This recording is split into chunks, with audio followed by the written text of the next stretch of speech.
Good evening, everyone. Hope everyone is having a good time. So I'll wait for folks to chime in, or come in. But you'll notice that we are short a few hairs this morning, right? Or this evening.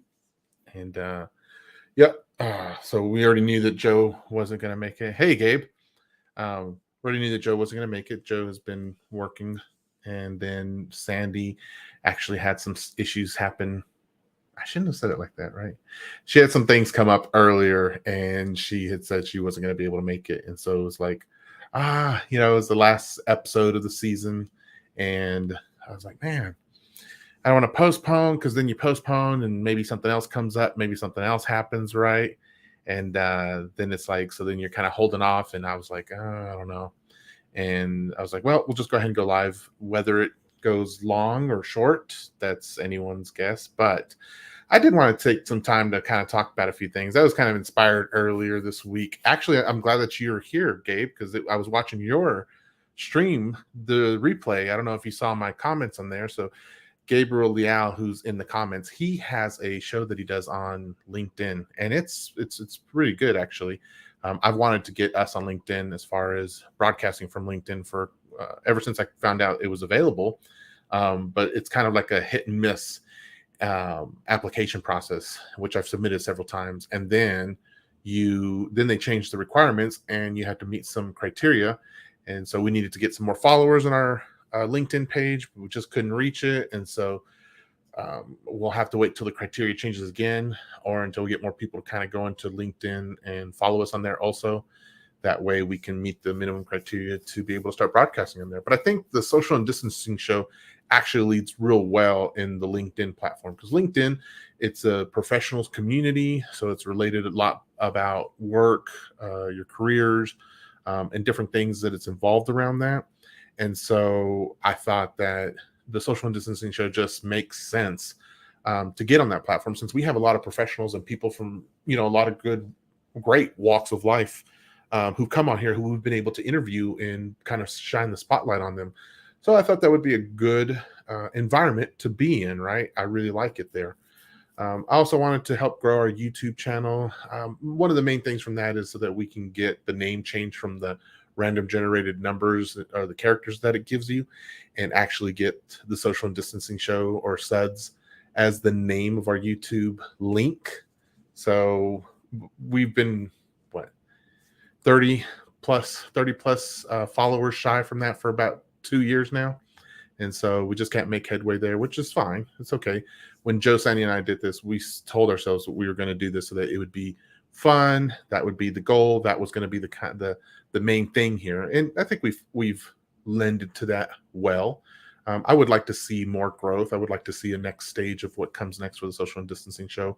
I don't think Joe or Sandy have any qualms with that, or are hesitant to kind of see, help that grow along. I know Sandy's very involved with Sandy Talk Sheet. She gets a lot of engagement there, but that's a totally different niche. You know what I mean? She's the true crime, and she digs that and enjoys it. And so it's very engaging for her. A lot of the people love it. There's a lot of people out there who enjoy true crime stuff. And I will admit, over the past 6 weeks, it has been something that I've gotten more into, thanks to Sandy. So, but different aspects about it, I'm more interested in the psychological aspects of it. I appreciate understanding how the mind works, what they think, what people think in general. So yeah. Gabe says he can help us get onto LinkedIn. I appreciate that, Gabe. He says, I teach and coach after live stream creators. Let me put that on there. I teach and coach other live stream creators to get their shows live on LinkedIn. Yeah, and that was pretty awesome. Once you get over 1,000 subs, you can customize your own link. Let's definitely talk soon. And then, as per usual, I'm boring John out. So it's usually how it goes, right? The Social and Distancing Show is a show that's has a certain creative access to it, right? Like there's Joe and Sandy who bring a piece to it. Love working with those two. There's the guest that we have on, so that always makes it lively. So John, if you need to sleep, I totally get it. It's okay. I'm not used to it. Like I said, my hope was to have Joe and Sandy on, but things come up and things happen, and it's what you do when you deal with real life, right? Um, so, Gabe, if you don't mind putting in the comments where everyone can go on LinkedIn to find and see your show and stuff like that, because I think it's pretty cool. I really thought your vulnerability this week was, um, I thought very highly of you for sharing a lot of that stuff. So I thought that was really excellent. Um, yeah, but anyhow, so let's see. I always one of my challenges with being the one who does, being one of the people who says is like, I don't like to share too much about what goes on in my life and in my world, just because, just for reasons, It's just I like to talk. Don't get me wrong, but I was having a very good conversation with my daughter tonight, and it was pretty sombering, but it was pretty enlightening as well because we were just chatting. I love when I get time to hang out with my daughters. My oldest, she likes to hang out with me. She likes to go out and just do anything. She likes that we go out to eat a lot together, restaurants and stuff. But she just likes to hang out. And so we were just talking today about friendships, right? Friendships can be a little challenging sometimes. One of the things that I was trying to tell her was like a lot of times in relationships, you don't always get the same type of relationships that you give in, right? So, she's like, what does that mean? It was like, well, a lot of times, for example, I find myself definitely reaching out and checking up on people. I have no problems reaching out and seeing how people are doing and what's going on in their world and making sure they're okay and different things like that. Unfortunately, a lot of times it doesn't happen back. And she was like, what? That's not right. That's People should reach back out to you too. And people should reach to everyone. And I was like, that makes sense. That's a good thought. I was like, but the truth is people's lives don't, everyone has something different that they revolve around or center around or things that are going on for them, right? It's not always the same for everyone. And that's okay. For me, it's okay. There are those times where I wish it was opposite or different, I wish, like if you think about it, when's the last time you called your buddy or your friend, and maybe not even your best friend, just called any of your friends in your phone, your contacts, whatever, and just checked in on them and just, see how they're doing, see what's going on. Maybe there was a birthday recently, or one of the things that I love to do, and I feel like I'm excellent at, is making those phone calls like between places. So what I mean is like if I'm leaving the house and I'm headed to go pick up some Moe's or something else like that, it's so easy for me to just get on the phone and make a phone call real quick and just be like, hey, was just thinking about you, wanted to make sure you're okay and everything was fine, or whatever else like that. And that's okay. I'm okay doing that. It makes me feel good. I feel like that's one of the strengths. What's one of my blessings God has given me, the ability to really seek people out, to check on them, to be a listening ear for them, to ask them good questions. But I know in the past I've struggled with that too. Like when I've needed it and I have reached out to others and it's like, hey, I was hoping we could get together, go meet over at a, at a drink stop or, whatever it is. And I just needed someone to talk to. And we get to talking and I'm like, I feel like I'm pretty clear. I need someone to talk to just because I need to, being extroverted, I need to kind of unload and share things that are just going on. I just kind of or vent. Maybe I just need to vent some things, right? And in the middle of that, the conversation usually always flips, right?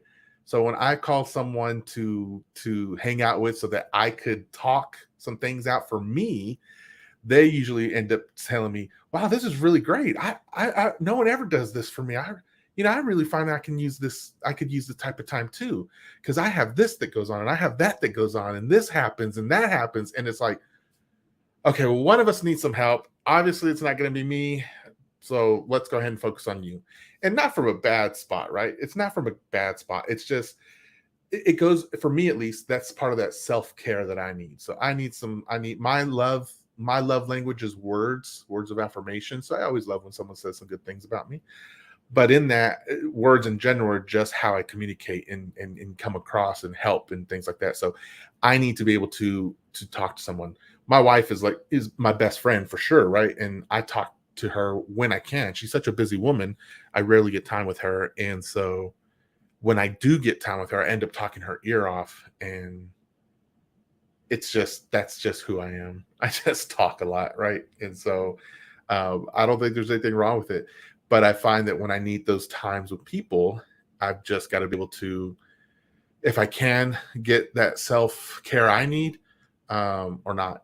And I've tried to reach out to a therapist. I've gone to therapy and it's so helpful because if you think about it, guys, like you pay someone who listens to you.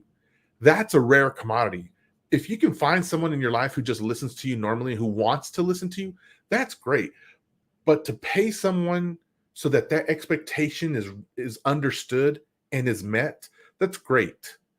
The challenge to that is you don't always find a therapist who matches you. And that's important. You have to find, at least it's in my belief, right? You all know my wife is a therapist. There are people who, when they meet with her, it's not a match, and that's okay. It's not about finding the one and only therapist there is, right? It's about finding a therapist that matches with you. It's got to work. And so, unfortunately for me, the few therapists that I've had, it just doesn't work out so well, you know. And I try, and I'll go, and it's just kind of like, yeah, not really feeling it. Sorry. And I'm usually a guy who can, I feel like I'm pretty patient in those areas, and so at least because I'm getting something out of it, and it's what I want. But it doesn't work out. I've had men, I've had ladies as therapists, and it just, I know they're out there though, right? So uh, Gabe says, it's always good to send out messages and checking in on others. It's also nice to have someone to listen to you and be an echo chamber. Isn't that true, Gabe? Like, we need it so badly, right? I think so. For example, Gabe, you were very open. I'm not trying to pick on you, but you were very open, and the vulnerability you shared on your show about the divorce, and your life situation having to change. That was like, I was perked up. My ears, I was just listening, and I was watching, and I was just like, man. I was just like, oh, I really appreciate hearing people who talk with vulnerability in their lives, not just to say, oh, I struggle with this and that, but there's that deep vulnerability. And it really, you're like, man, I'm not going through a divorce, but I can connect with other people on that emotional level. And so it helps me. It just helps me. Right. More so if I can have a back and forth, you know, and there are times where it's like you maybe you don't need someone to fix anything. It's not about fixing you. It's not about anything. It's just like you said, an echo chamber. You just need someone to talk to, just so that you feel like it's getting out there. Now, I'm a prayerful man. I pray. I read my Bible. Maybe not as much as I should, but I do read it. I do pray often. I started going to a new church this year. Yeah, this year. So I started going to a new church this year. All helpful things. It's just that um, for me, it's so helpful to be able to talk to someone, and just have a little bit of back and forth. You know what I mean? And so it's very helpful to have a live person to do that with. I don't know what kind of challenges you all feel like you go through at times, right? Because I know I'm talking about me right now. The camera's on me. I'm the only one here. Joe and Sandy aren't. So, it was on my heart because, like I said, I talked with my daughter earlier tonight, and we were chatting about this, and I thought, man, um, it's not like a pity party that I feel like I'm having for me right now. It was just more of like a realization, and just wanting to be open and vulnerable. I know it's the last episode tonight, and it's very anticlimactic, and sorry about that, but I do think that it'll be a good thing. We've always gone on hiatus at times so that we can recharge our batteries and then come back at it the next time. And that's what it's time to do. And so, that's okay. This will be the end of our fourth. I think I said season 3 in the promo, but this is actually the end of our 4th season. So we'll end the 4th season tonight, and then come back probably after school starts for everyone. We'll probably come back for season 5 there, and end the year with some Pineapple Project work, so that we can get some toys for some kids and whatnot. But anyway, I digress. So talking about that, and just I really, really think it's important, just to tell you guys, reach out to your friends, reach out to the people who are in your phone, who text you the most, or whatnot, or just check on them, just make sure they're okay. It doesn't have to be a long conversation. It can be a 2-3 minute conversation, and then you're done. Texting is okay, but I think it's nice to have that personal touch, right? So anyway, I give you that. Let's see what else is going on. I got a new phone today. That was helpful. I have an LG that they got out of the market, so they're not making phones anymore. And I went ahead and got me this Galaxy, which I didn't want to go to. Hey, Joanne. Joanne says, friendships goes both ways, and I find sadly people don't commit to continue that friendship. I also find that when you call to talk about what you feel, their feelings trump your. I was talking about that, Joy. I don't know if you've been watching from the beginning. That's exact. I won't say it trumps theirs for me. I just say that it's kind of my wife. So she's told me in the past that when she's helping someone in therapy sessions, and they're kind of bawling their eyes out and they're revealing their heart and their innermost, all the stuff they don't share with everybody in the world, and she can sit there and she can listen to it and not have these emotions flood out at the same time.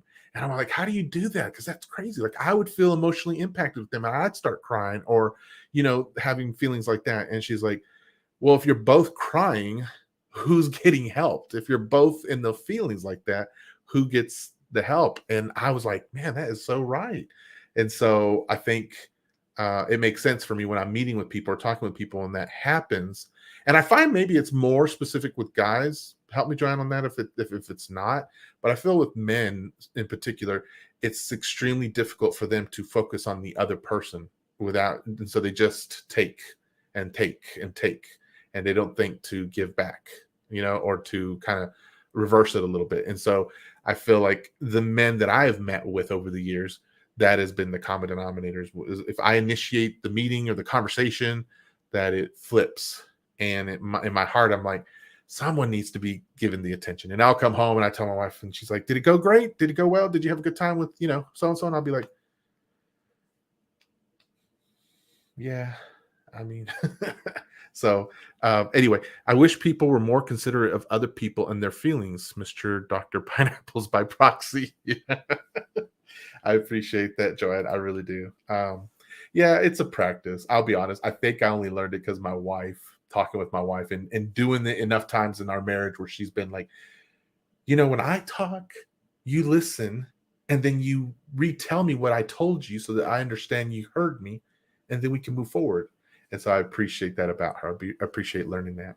But anyhow, so summer starting up. What are some of you guys going to be doing this summer? We're at June 6th already. We got 2 months now, 2.5 months really of summer break for the kids. It's so funny because my kids will ask me. They asked me this past weekend. They're like, "Do you work this summer?" And I'm like, "How old are you?" I'm like, "I've worked every summer since you've been alive. I've worked every summer since before you were alive." Yes, yes. And I think it's so cute though, because in their world, their paradigm is very set, and I appreciate that.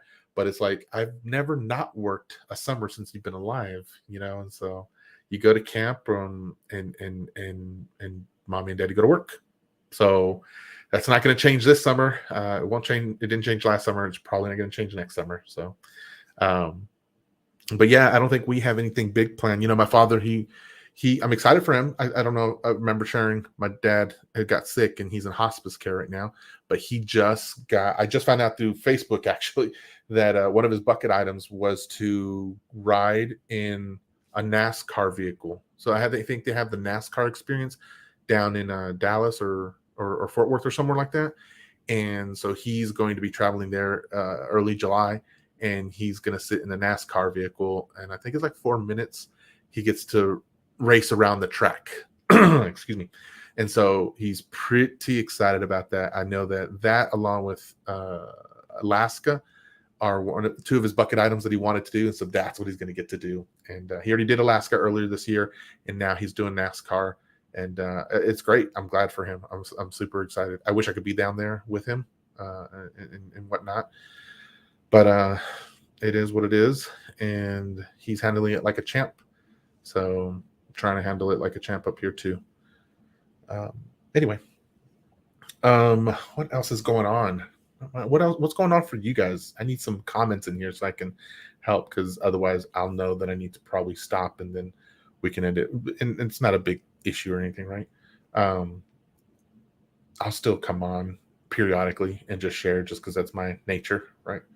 I'm still collecting a ton of comic books. As you can see, I got a table back there full of them, and that's kind of my thing. And my wife, she got me a really cool anniversary gift that was this comic software, so I can record it all and everything. It was really cool.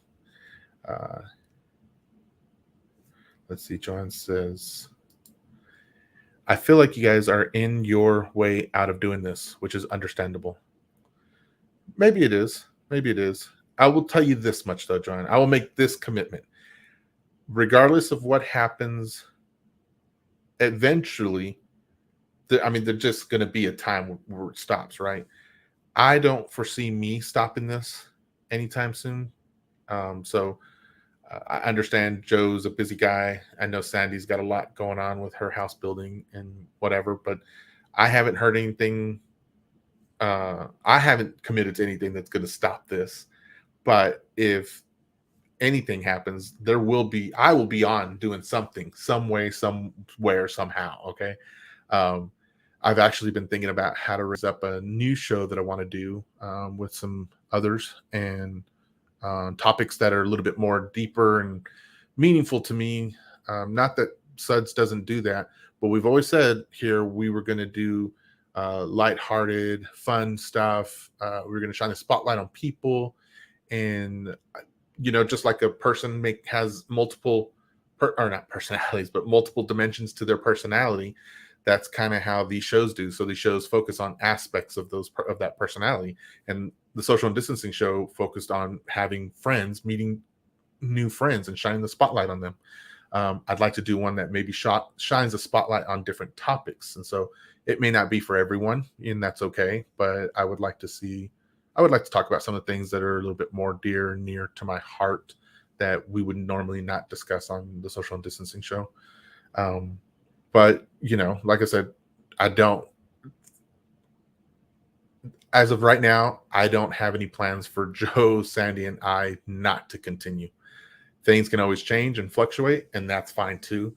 The social and distancing show did not make our friendship. We've been friends for over 20 years, so a show's not going to make or break that friendship, at least. But we'll see what we can do so that we can make sure that you stay entertained and connected with us. Okay, Joanne, we love you. So, yeah. I don't know what else to talk about tonight, guys, without getting too deep into some stuff and without others here. But keep an eye on social media. There's going to be stuff that should be shared there as far as what's going on still with everyone's life. Sandia shared how she's building a house, and that comes with a lot of craziness, right? And then Joe is always doing some fun photo shoots everywhere and hanging out with his family. So we're sure to see a lot of that too. But yeah, if I won't leave your screen anytime permanently, okay? So at least you'll have that.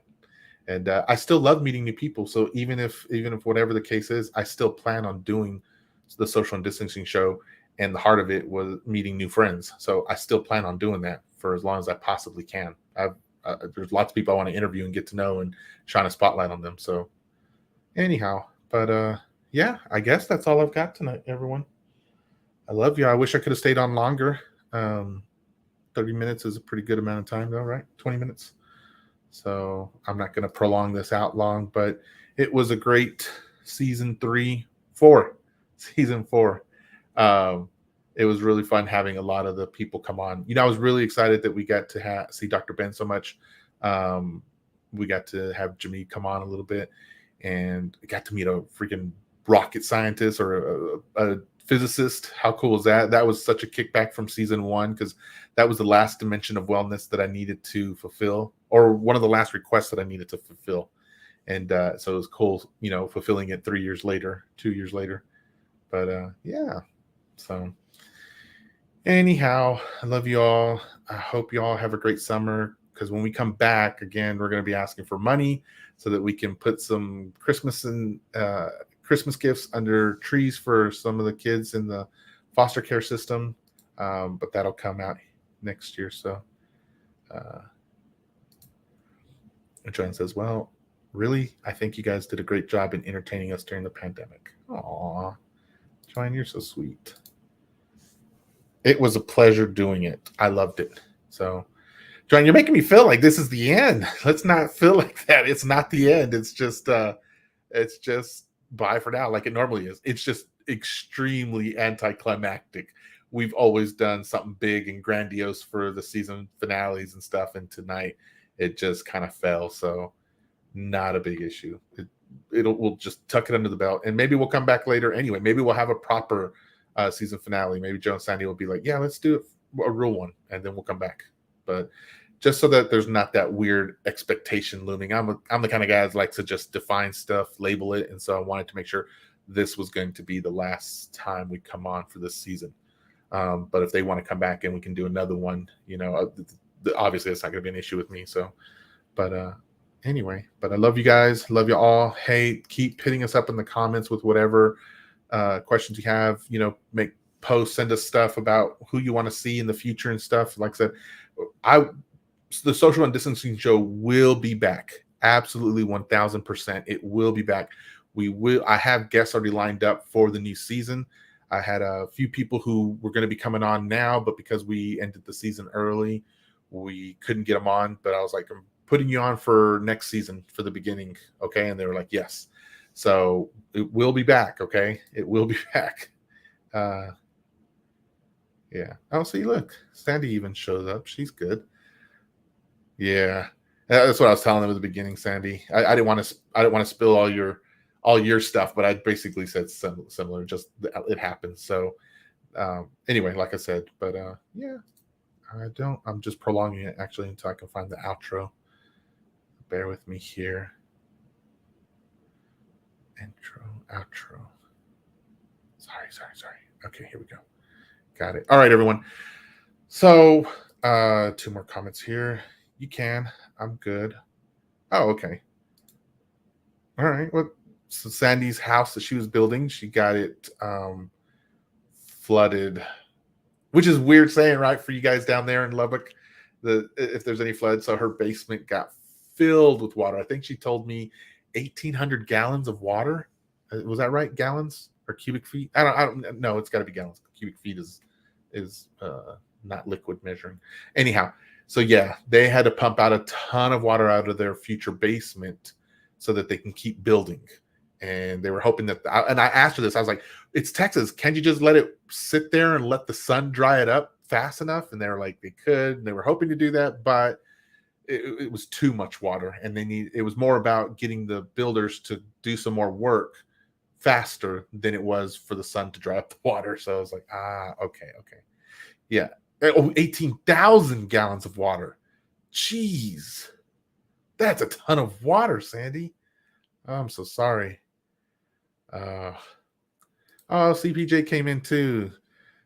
Hi, CPJ. I was just talking with everyone, giving everyone our shout out buys, because it's the last episode for the season. She's got it almost all pumped. You should post a picture on the page, Sandy, so that we can see it. Yeah, see, so Joanne, it's not, I don't want you to, I hope you're not thinking there was just this weird, like no one wanted to be here tonight. Like 18,000 gallons of water showed up in Sandy's future home, and they needed to get that clear out. And she texted me, I think like maybe 2 hours before the show, or it was pretty late, you know what I mean? And so it was like, oh man. And it makes sense, we're not trying, I wasn't trying to guilt her or anything like that. It was just like, that just really, really sucked. Yeah, see, she says they didn't seem like they got that much rain, but maybe it was just the lowest point of where the house is, and that's where all the water just ended up being collected or something.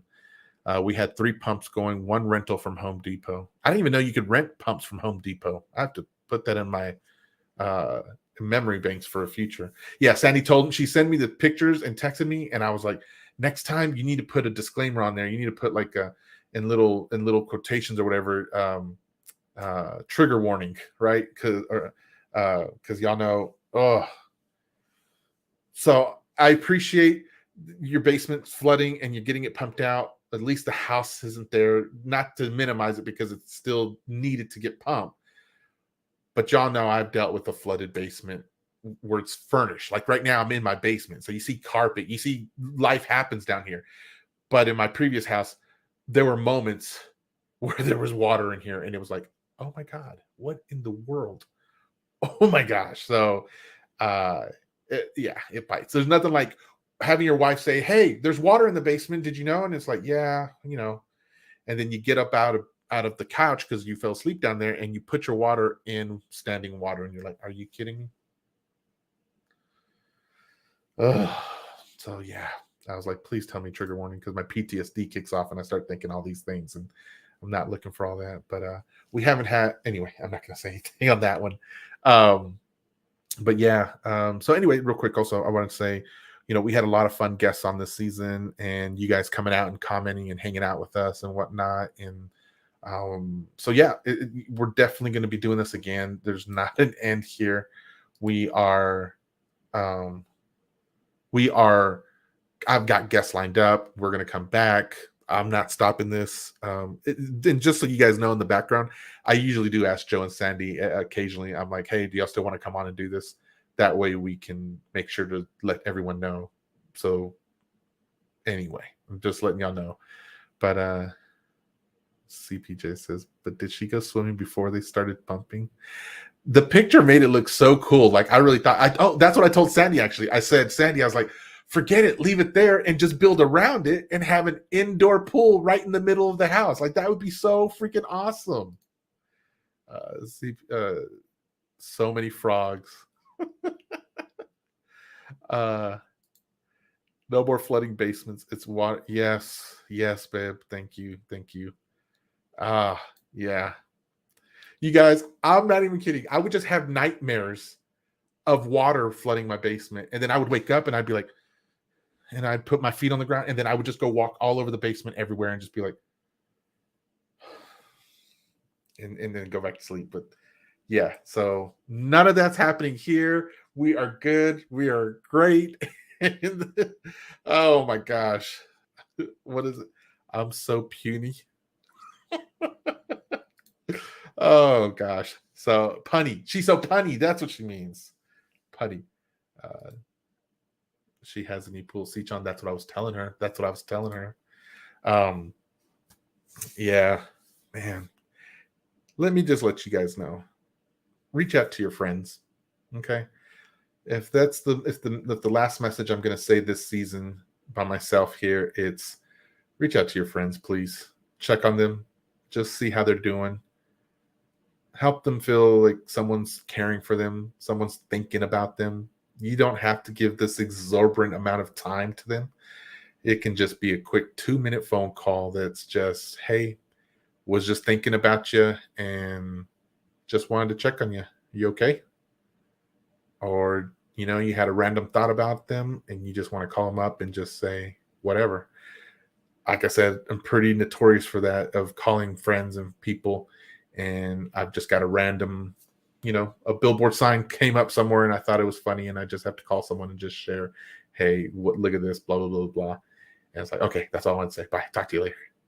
And so that's all you need to do too. Just check on your friends, check on your loved ones, make sure they're okay. Get out there, meet new friends. Help me understand how you guys are meeting new friends. That was my advice from my daughter tonight. She was like, Dad, go out and meet new friends. Go out and find that friend that's going to call you and check on you and make sure you're doing okay at times, Dad. And I was like, such simple words from my kiddo. You know what I mean? She's so thoughtful and sweet. And so that's what I'm going to do too during this break time, is see if I can meet any new friends out there. So I'd like for y'all to do the same as well. Okay. But let's see. What is she saying here? Indoor pools can cost up to $180,000, and God gave it to Sandy for free. There you go, Sandy. I'm sure we'll have. Oh my gosh. CPJ, maybe she can get some skunks for the. Oh, no, let's not go there either. John said, John, you're going to listen to me. I appreciate that. Thank you. CPJ, the social and distancing show. Nah, girl, you're getting coyotes. Jamie, you're good at that. Thank you, Sandy. Thank you. I appreciate that. CPJ, the key slipping, yeah, she always wins the lottery. And I'm good with that. Going back to my roots. There you go. All right, everyone. I hope you'll have a great Monday. Have a great week. Please keep up with us, and we will be back, okay? All right. Love you all. Have a great night.